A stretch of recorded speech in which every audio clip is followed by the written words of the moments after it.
અહિંસાના પૂજારી ગાંધીજીના ગુજરાતમાં ગૃહમંત્રીના નાક નીચે હત્યા ઉપર હત્યાઓ થઈ રહી છે.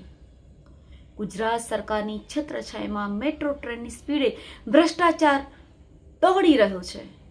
એટલું જ નહીં, લુખ્ખા તત્વો, ગુંડા તત્વો, બુટલેગરો, ડ્રગ માફિયાઓ બેફામ બન્યા છે. ત્યારે આ અસામાજિક તત્વોની સામે જો તમે અવાજ ઉઠાયો છે તો તમારી ખેર નથી. આ હું નથી કહી રહી, આ કહી રહ્યા છે રાજકોટના ડીસીપી જગદીશ બાંગરવા. જી હા, ફક્ત કહી નહીં રહ્યા, એમણે કરી પણ બતાવ્યું છે. કેવી રીતે હું તમને કહું.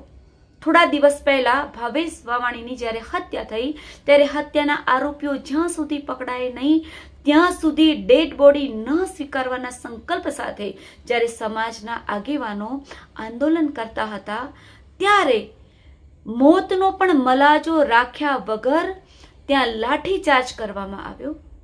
એટલું જ નહીં, આંદોલન કરી રહેલા સમાજના આગેવાનો ડીડી સોલંકી સહિત ઘણા લોકો ઉપર ફરિયાદ દાખલ કરવામાં આવી. અને હમણાં ગઈકાલે જ કોડી સમાજના પત્રકાર સુરેશભાઈ પર આ ડીસીપી જગદીશ બાંગરવાએ અમાનુષી અત્યાચાર ગુજાર્યો. એવો અમાનુષી અત્યાચાર કે જેણે તમામ હદો વટાઈ ચૂકી જાણે. પૂછપરછ માટે સુરેશભાઈને બોલાવ્યા, એમને ઊંધા લટકાવવામાં આવ્યા, એમને ઢોર માર મારવામાં આવ્યો, એટલી હદે માર માર્યો કે એમના પગ પણ ભાંગી નાખવામાં આવ્યા અને ગુદા માર્ગમાં બે પેટ્રોલની બોટલ છાંટવામાં આવી. છી, કહેતા પણ શરમ આવે છે અને રૂવાડા પર ઊભા થઈ જાય છે કે આવી નિર્દય, અમાનવીય, અમાનુષી કૃત્ય કોઈ કઈ રીતે કરી શકે. મને લાગી રહ્યું છે કે ડીસીપી જગદીશ બાંગરવા કદાચ માનસિક વિકૃતિ તો નથી ધરાવતા ને. શરમ આવી જોઈએ. ડીસીપી જેવું ગરિમામય પદ છે એનો મતલબ એવો નથી થતો કે તમે હોદ્દાની નશાની અંદર તમે ચકચૂર બની જાઓ અને ચાર સારા કામ કરવાની સાથે સાથે તમે આવા પણ કામ કરો અને તમે કાયદો હાથમાં લો. હું આ વિડીયોના માધ્યમથી ડીસીપી જગદીશ બાંગરવાને કહેવા માંગુ છું, શું તમે કોર્ટ છો? તમે જજ છો? કોણે તમને કીધું આ બધું કરવાનું? તમારું કામ શું છે એ તમે કદાચ ભૂલી ગયા છો. તમે તમારા પદની નશાની અંદર ચકચૂર થઈ ગયા છો. અરે હું તો કહું છું કે ગમે તેવો મોટો અપરાધ કેમ કોઈ વ્યક્તિએ ન કર્યો હોય, ગમે તેટલો મોટો આરોપી પણ કેમ ન હોય, પરંતુ આ રીતે એની ઉપર અમાનવીય અત્યાચાર ગુજારવાની તમને કોઈએ મંજૂરી નથી આપી. કાયદા કાનૂન અને બંધારણમાં આવું ક્યાંય નથી લખ્યું. આમાં પોલીસની ભૂમિકા હોય છે શું? રક્ષણ કરો તમે જનતાનું. કોઈ આરોપી છે અને કોઈ ફરિયાદી આવે છે તો એની એફઆઈઆર દાખલ કરો. તમે આરોપીઓની ધરપકડ કરી શકો છો, તમે એને કોર્ટમાં રજૂ કરી શકો છો અને તમે એના રિમાન્ડ માંગી શકો છો. અને રિમાન્ડમાં કોઈ સ્પેશિયલ કોર્ટ કે કોઈ એવું નથી કહેતું કે તમે એને ઊંધો લટકાવો, બરફની પાટ ઉપર લટકાવો, એને ઢોર માર તમે મારો, તમે એના ગુદા માર્ગની અંદર પેટ્રોલ છાંટો.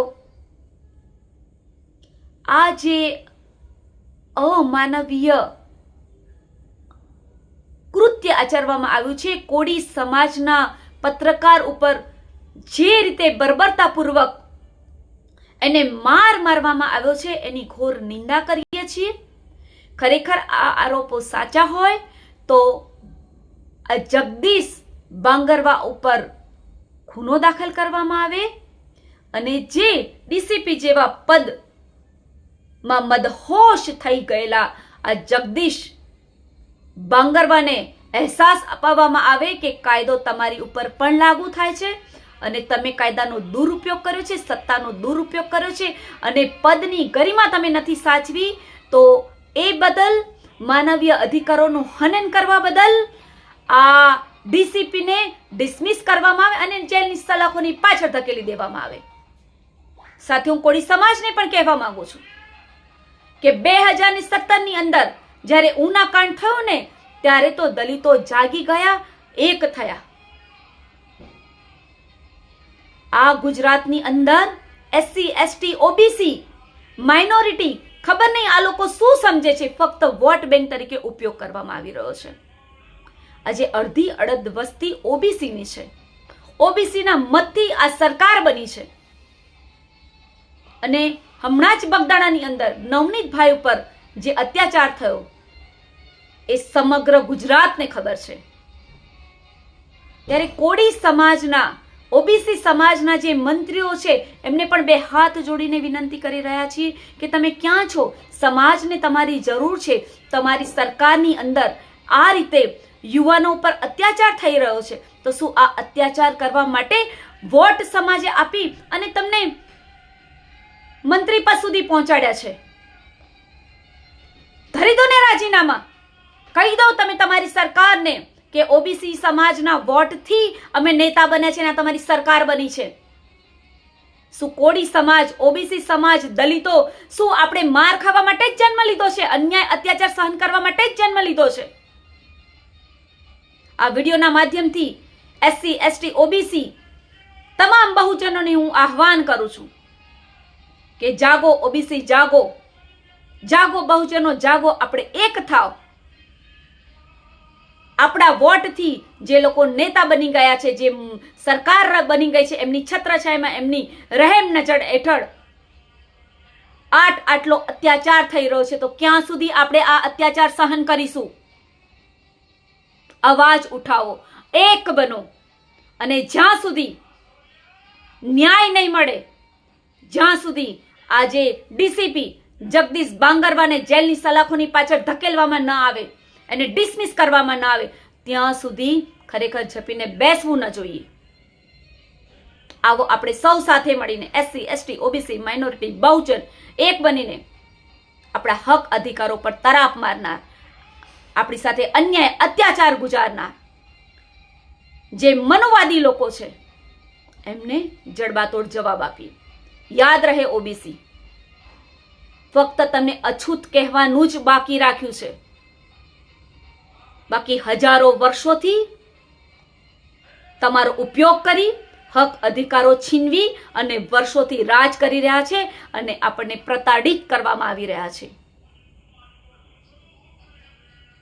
ત્યારે પુનઃ એકવાર ઓબીસી સમાજના નેતાઓને બે હાથ જોડીને વિનંતી કરું છું કે સમાજના દીકરાઓ અને આ સમગ્ર સમાજ તમારી રાહ જોઈ રહ્યો છે અને તમે સમાજના પડખે ઉભા રહો અને ઓબીસી સમાજના અને સમગ્ર SC, ST, OBC બહુજન સમાજના વોટથી જે સરકાર બની છે એ સરકારને ખુલ્લી ચેલેન્જ આપો, પડકાર આપો અને આ અન્યાય અને અત્યાચારનો જવાબ માંગો.